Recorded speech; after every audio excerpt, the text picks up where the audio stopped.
Okay, we've made it to our last presentation of the day. I'd like to present Lisa Miquellee, who's the Executive Director of the Pepperwood Foundation and probably well known to many of you, and also Will Harling, who works at the Mid-Klamath Watershed Council. I'm not sure if Will is in Orleans or in Happy Camp, or which one, do you know?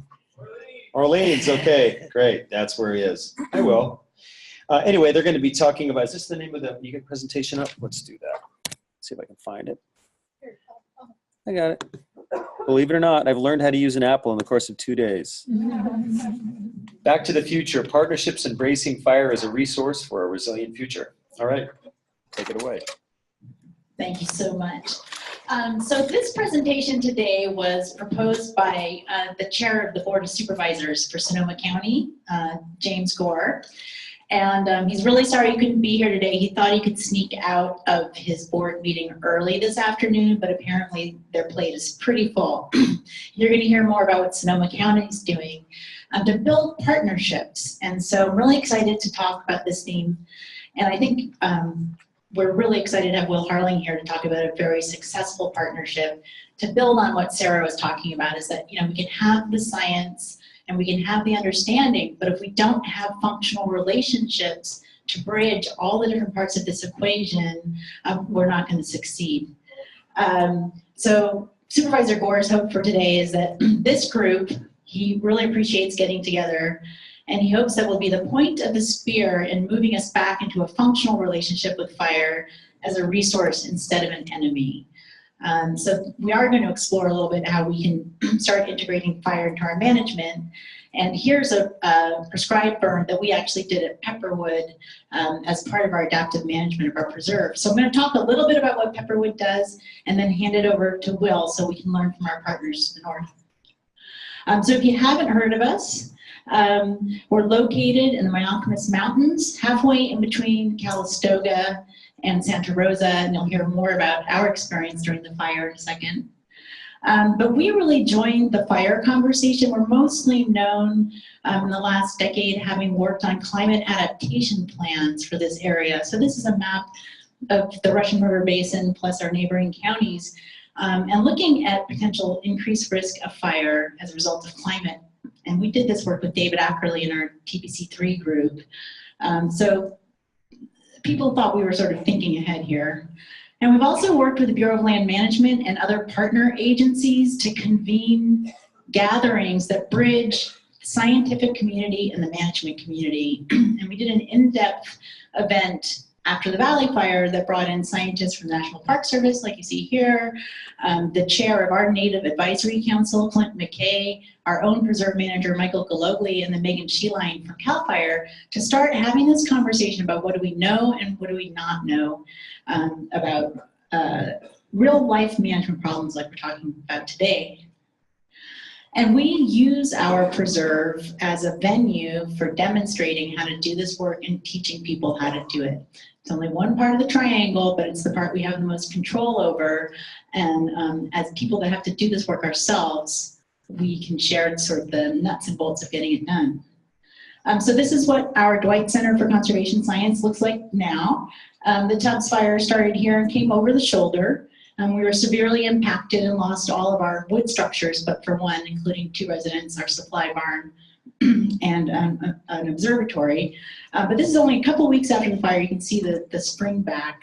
And we were extremely lucky that our Dwight Center for Conservation Science, which is a big concrete steel glass structure built down into the hill, ended up being incredibly resilient. Did not catch embers, amazingly. But the opportunity we have right now is because Pepperwood, our preserve shown here in the outline, is really heavily instrumented. So we were founded as the field station for the California Academy of Sciences. And since we opened our doors in 2010, we've been putting out weather and biological monitoring equipment. So we have 5 years of before fire conditions at the preserve. So we're one of the few places where we really can compare before and after conditions. And we're hard at work doing that with many partners in this room. And one of the things I think that is exciting for us and is a new terrain to be in is that we have remote sensing data including very high resolution LiDAR for the county, that enables us to look at the entire burn zone using satellites. And we're partnering here with Matt Clark and Lisa Bentley of Sonoma State to advance this work. And so we feel like we're a laboratory where we can use the best science available to think about how to return disturbance to the landscape. This is our 2017 prescribed fire. And I will also say we have an active cattle grazing program on site. So in addition to forest treatments and thinning and burning, we're using cattle in our grasslands as a disturbance agent. And it reminds me that during the fire, the way these guys survived was they actually hung out in the prescribed fire zone from the previous season. And they are smarter than I thought. I also just want to let everyone in this room know, if you are in Sonoma County or environs, there's a Sonoma County Forest Conservation Working Group. The working group is specifically designed to get the very best information possible to private landowners. So as has been mentioned, 80% of the forest in this county, for example, is privately held. And this organization is here to help put on events like this. There's brown bags that happen throughout the year and events and tours and ways that you can connect with professional foresters to help solve your problems. So please join us if you're so inclined. And I just wanted to highlight a few other public-private partnerships in the works. First of all, you know, in Sonoma, I think we're the third day of the fire. Many of you in this room who are our partner organizations, we all landed at the Open Space District looking at each other about what are we going to do next and how are we going to do this as a team. And that resulted in the Living in a Fire Adapted Landscape report that our district pulled together. And I think it's something like 200 people and 65 organizations provided their input. And these are all different kinds of organizations, from tribes to nonprofits to public agencies to individuals and private landowners. And that report was delivered to the Board of Supervisors over a month ago. And the supervisors have now launched an Office of Recovery and Resiliency to bridge between all the different programs and specifically to help foster these public-private partnerships, because this, as we've been learning today, is not, government is not going to be the solution and individuals are not going to be the solution. We have to work together. We were working with a team called the Miquellee to Berryessa Landscape Connectivity Network. It bridges Sonoma, Napa, Lake, Mendocino counties, gets into the new National Monument area. So it's one of the few groups that was working across these county boundaries, and many people pointed out that this is going to be important too, to take a regional perspective. And this group is identifying large landscape blocks to work on habitat management with multiple jurisdictions. And it's clear to us now we have to bring in this question of fire risk and vegetation management into that planning process. And then another initiative underway working here at Sonoma State with our partners is, again, a multi-county approach to integrating all the incredible data sources we heard about today into a tool that people can use to plan projects on the ground and move those forward. And lastly, Gina Worka is here today from Audubon Canyon Ranch, and they've been invited to develop a proposal that would both help build our capacity to do this work on the ground and be training folks to move forward with that kind of skills. Just want to say another exciting initiative on the early warning side that we're all partnering with in the open space community is this idea of an Alert North Bay that, again, would use, this is a pilot they're doing in Tahoe, where they have 360 infrared video cameras that are being used to monitor the landscape. And because we have these incredible vistas in 360 degrees at Pepperwood and then Sonoma State as well from the Fairfield Osborne Preserve, will be hubs in this network. And again, working together to get the information to critical partners. So I kind of love this picture for this work that we're doing now. This is a zone of the Valley Fire a year after the burn. This is what our chaparral is going to look like a little later this season, to think about the diversity and the resilience of this community. So with that, I'm going to hand it over to Will, who's going to talk to us about a very successful program on the ground. Will is the director of the Mid-Klamath Watershed Council and active in the Klamath Resource Partnership. I'm missing one piece of that. Western Klamath River. Western Klamath Regional Partnership. And with that, I'm going to hand it to Will and figure out how to get your presentation up. Maybe someone can help me. All right. Thank you, Lisa. You have to get really close to this mic, it sounds like. Is there a slide thingy? Can you?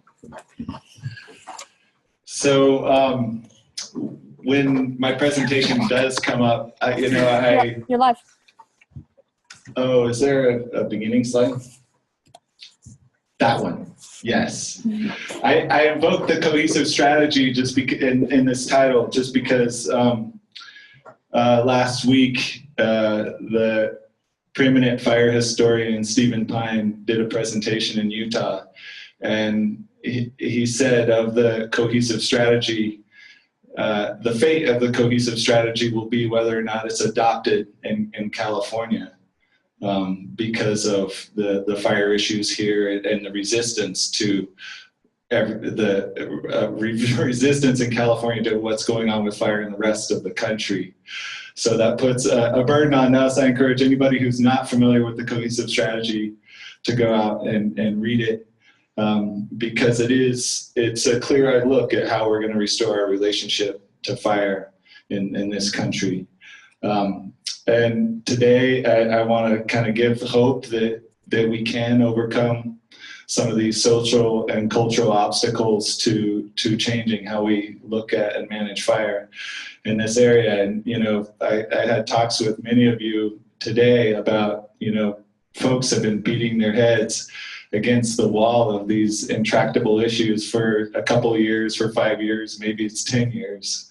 But what I can say is that over time, eventually that wall cracks if you just keep beating your head long enough. Part of it's through a multitude of tools. For us, it was creating a community liaison program that allowed our community to have a dialogue with fire management teams. In 2008, we had 6 different teams that were there for 4 months, managing about 250,000 acres of fire on our landscape. But it was really, having a framework to have those, to have communication, in future fires that we had, and that trust that Sarah talked about, where you have somebody who's trusted by the fire managers and somebody who's trusted by the community, sharing that information back and forth, to the FireWise program, which is widespread and really kind of, for those people who don't want to sit in meetings all day and need to get their hands dirty, gives them a chance to get out and get active. And to the fire adapted communities, fire learning networks that are a national program that's really helping to share the best of what's happening around the country with folks. And then fire safe councils, which have been very popular in California. Ours started in 2001 and became that nonpartisan table that we all sat around to figure out where we're going to go next. How do you get rid of that little thing down there in the left? You just got to let it go. So one of our successes is the prescribed fire training exchanges that we've been implementing for the past 3 or 4 years, and cooperative burn agreements with our federal partners and the TNC. The learning that goes on in these events where you have 17, 18 different organizations, local, state, tribal, federal, all burning together. It's a model for the future of what fire management and prescribed fire is going to look like in this state. And the sooner we embrace that, the sooner I think we're going to start using prescribed fire at the scale that it's needed. One of the other innovative things we've done is developed a local type 3 incident management team. That's, it's not state or federal, it's our community realizing that we need to build the resources to respond to fire, both, to deal with the complexities of managing prescribed fire directly around communities, but also hopefully one day to be a resource for feds when we're in resource drawdown across the country, to pick up those late season wildfires and manage them for resource objectives. And then for the past, since 2013, we've stood up the Western Klamath Restoration Partnership, which has been a very successful forest collaborative that, you know, brings everybody together around that table to figure out and identify shared values and what we're gonna, where we can agree to all work together across a 1.2 million acre landscape. And then, you know, while there is this huge social piece, it's also, you know, coming back to the science that influences our work and getting everybody in that room. So it's not just a bunch of scientists. You know, there's other people to hear that message. We've hosted the Klamath Fire Ecology Symposium in Orleans, middle of nowhere. We have 100 people show up for a couple days to talk about fire and to walk through recent fires and to learn from, you know, fire that comes back to a place over and over again. So last year we even had CAL FIRE Director Kim Pimlott flew in on a helicopter and landed, and, you know, came down like the rock star that he is, as well as some other great scientists. So it is all about, you know, telling our story and getting that story out there in many forms, whether it's, you know, having video or, you know, live TV during Trex events, or, you know, telling stories for Wildfire Magazine and other publications. But I can't stress enough the value of Facebook, or maybe it's like Instagram or whatever for the young kids today. But in our area, you know, probably about 70% of the population is on Facebook because communication is so hard in the rural areas of far northern California. And, you know, during the 2013 Orleans fire, this site just kind of erupted out of nowhere. A friend of mine just created it for us to communicate. And now there's over 2,000 people on it. And there's this dialogue that's been going on for the past 6 years. That's, you get to see everybody's different perspective, and we become a self-correcting mechanism where people are learning and sharing and learning, and people are getting met at their different levels. And it's not just one person, it's a bunch of people contributing. So I really support creating this mechanism. And it is around, you know, responding to wildfires, but it's also become so much more than that. And then finally, you know, making movies that talk about what, you know, putting good fire on the ground looks like. And this is, I still recommend this for college classes, you know, not because I made it, because I think it's a good film. If you Google Catching Fire, Prescribed Burning, it's a 53-minute feature-length film that we somehow got Peter Coyote to narrate. For the sound of his voice alone, you should look at it. And then finally, you know, restoring fire management practices, traditional fire management practices, and incorporating tribal knowledge into our burning is a huge piece of what we do. This is Vicki Preston, wonderful Karuk tribal member who's also an archaeologist, who's also a fire practitioner, you know, smiling at her handiwork up in the hill behind her. And the Indigenous Peoples Burning Network, it started with the Hupa, Yurok, and Karuk tribes all coming together, the 3 largest tribes in California, to, you know, identify a shared platform for fire and how they're going to work together to restore traditional fire use on their landscape. And then, you know, finally getting the youth involved. And I think it's really all about, you know, getting them young before, you know, they form an idea of fire that's based on the very real fear of, you know, fire on these landscapes. Like, I just stayed with a friend's place in Runner Park last night, and I asked their 9-year-old daughter what her perception of fire was, and she talked about the horrible smoke that settled on their place, you know, last fall when Santa Rosa burned. And I was like, do you have any good experiences with fire? And she's like, no. So, you know, get them out there. And I mean, get them out there, you know, bring them out to the burn. And, you know, these kids spent the early part of the day cracking acorns with Karuk elders, learning why we put fire back in Tan Oak acorn groves. And then that afternoon we lit it up. And what I will say is there's a bunch of CAL FIRE people that are right off the side of this slide that condone this whole thing. So this is our landscape, the far northwest California. You can see our 3 pilot projects of WKRP up there. This map of fire overlaps is a really telling map, and I really recommend that folks do this for their own landscapes, because you get to see, you know, all the red there, we haven't had fire in over a century. But that's also, you know, juxtaposed with all the yellow, which is all the fire we've had in the last decade. But it also shows that on a landscape where you would have 15 to 30 or more fire overlaps on any given place, there's only 0.5% of our 1.2 million acres that has even 5 overlaps. So that just shows the level of deviation we've had from historic condition. And this little diagram that almost played there shows all the big fires we've had, you know, from 2003 to 2014. And it doesn't show all of them. We had a lot since then. Over 50% of the Salmon River watershed, 700-some thousand acres, has burned in the last decade. So fires are coming back in a big way. So just a little bit about, you know, the grassroots work that's going on there. Our Fire Safe Council, you know, we came together in 2001, and I think one of the reasons we were successful is that we in our mission statement, we said we were going to reinstate historic fire regimes on our landscape. And I've been working towards that for the past 17 years. We've had a brushing crew that's, you know, done 2,300 acres of work on over 150 properties.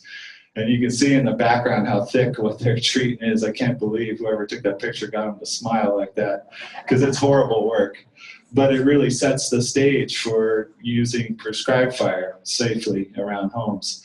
And I would say this is, you know, we right away realized we needed to be burning our landscapes to maintain that work that we had done.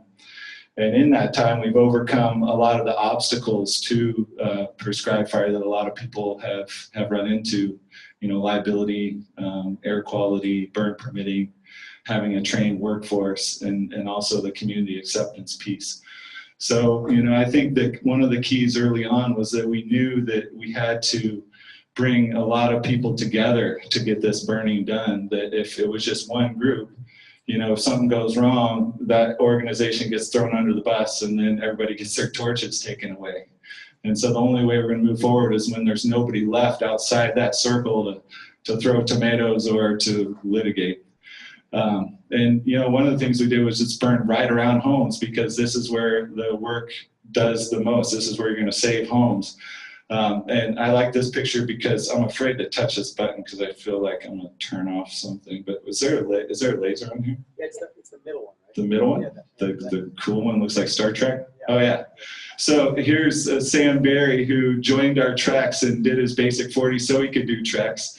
And here he is burning. He's firing right below his home on Godfrey Ranch that had been burned over twice in wildfires. So talk about ownership. You know, we're getting landowners to bring fire back to their own properties and get trained in the process. But then there's, you know, always accidents that happen. You know, we've since revised our policy to not burn within a tree length of the home because of this. But, you know, when you're bringing fire back after 100 years, you break a few eggs. So, you know, some of the successes we've had are some of the MOUs between the Forest Service Region 5 and TNC that allow us to burn across boundaries, and other agreements. And since I don't have a lot of time, I'm just going to go a little faster to get to the end, since it's the end of the day and you guys deserve to go home. I was talking to Lee Tarnay, and he said he'd already showed you this wonderful slide, which has really helped with the smoke issues and explaining that to our community. You can see there's our Trex smoke down here on the bottom. It's barely a blip compared to the wallow fire smoke, which was, you know, incredibly hazardous for our community. And so when you start to put it into that context, you see social support for that prescribed fire smoke increasing. One of the things we've done that's really set the stage for, you know, having positive outcomes from the Trex burning in like 7 different communities has been getting all the partners, CAL FIRE, Air Quality, Forest Service, tribes, local fire departments together and going out on the ground and looking at the burns before we do it and agreeing to, you know, everybody's comfortability levels, you know, what we're going to do and how it's going to unfold. And then also, you know, having the structure that everybody can look at and say, hey, you know, CAL FIRE can look at that and say, okay, I'm going to write these guys a permit, even though they're burning in the end of September and there's wildfires still going. But this piece right here, I really want to stress is that, you know, this is a relationship between a landowner, if you're burning on private lands, between a landowner, a community liaison, who is the trust broker, and the burn boss, who could be from out of area or whatever. But as long as there's mutual understanding between those individuals, you have a good outcome. So this is the 2013 Orleans fire that ripped through town, burned down an elder's home. And the reason it started was, you know, the ceremonial burning at Tashanek had been interrupted for the past 100 years.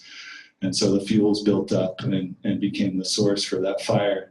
But in the aftermath of that fire, we were using that and reburning in that high severity footprint to create a fuel break all the way around the north side of the town of Orleans. And these are all our Trex burns that are articulating with that burn and overlapping with it. So there's good examples of how multiple entries with prescribed fire can restore these high severity fire areas and make them resilient to future fires. And I think this one point here at the bottom is really important, that we think about where is this line in all of our communities. Where is this line where we manage wildfires too, and then we manage with prescribed fire and manual fuels reduction into our communities. And the sooner we get a diverse group of people to agree to that, the sooner we can set the stage for managing wildfire for resource objectives and building those fuel breaks that we need to protect our communities. So this is an example of one of our burns from last year's Trex. You know, you can't see, there's a lot of homes all on this belt right here. But, you know, the fact that we're able to put up that much smoke is just testament to, you know, air quality coming to the table. You know, our community, there were no complaints from this fire. They were very supportive. And it's really about touching people with fire, you know, people that have positive experiences and understand that fire is a tool. So in the past few years, we've burned over 2,000 acres on over 100 properties in 7 different communities, had over 300 participants. And what you can't see behind that thing is that we've had no escapes, which is very important. So I think I'm kind of running out of time here, but the WKRP partnership has been going since 2013. It's been a wonderful experience to think about how we're going to restore fire on this 1.2 million acre landscape. And I really want to stress the value of this mapping exercise that we did early on, which is based on shared values. What this map represents is over 24 different spatial layers that are from our CWPP, that are from the Forest Service, that are from our tribal partners, from our environmental partners, and from industry. Things like, you know, spotted owl nesting cores, things like, you know, buffers around homes and access egress routes, existing fire breaks, mid-mature dense conifer stands, winter elk rearing areas. And so all of our participants saw their values go into this prioritization. And other things like where the high fire hazard were also built into it. And so this exercise, you know, when it comes to modeling, if people did it themselves, then they're bought into the prioritizations. And we can say, yeah, when we treat this piece of land, we're meeting these 14 different values that everybody in our collaborative agreed were important. So our strategy has been strategic, linear, manual, mechanical treatments that set the stage for large-scale prescribed burns. And the first project that tests this is the Somes Bar Integrated Fire Management Project. We just, the final EA just came out. And I strongly suggest folks check it out, especially if you're in the business of writing EAs, because we spent a lot of time on the no action alternative and truly telling people what the no action alternative means in a landscape where over 50% has burned in the last 10 years. There's going to be some action. I think the key pieces were that, you know, we collaborated, the Forest Service, the Six Rivers National Forest made a choice to collaborate with folks throughout the process. So non-NGO and tribal partners were part of the ID team. They were part of the you know, ARC, botany, wildlife, the stand exams, you know, they're out there today. timber cruising right along with the Forest Service. And we chose to do a master stewardship agreement between the tribe with all of the other partners signing on with the supplemental project agreement. There's 6 million board feet of timber, about, all of it, 5,700 acres is going to be prescribed burn. And, we're restoring fire to this landscape that hasn't seen it in over 100 years around our highest risk private properties that are keeping us from allowing us to use managing wildfire for resource objectives on that landscape. So it's a really exciting project. Keep talking if we let you, wouldn't you?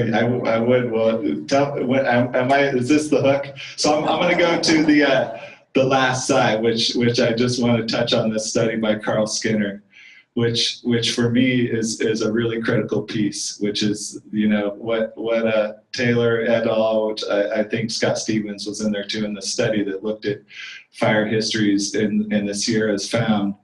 They were looking for climate drivers to these fire regime patterns, and what they found was that humans, in fact, were responsible in driving the fire patterns that we see on the landscape.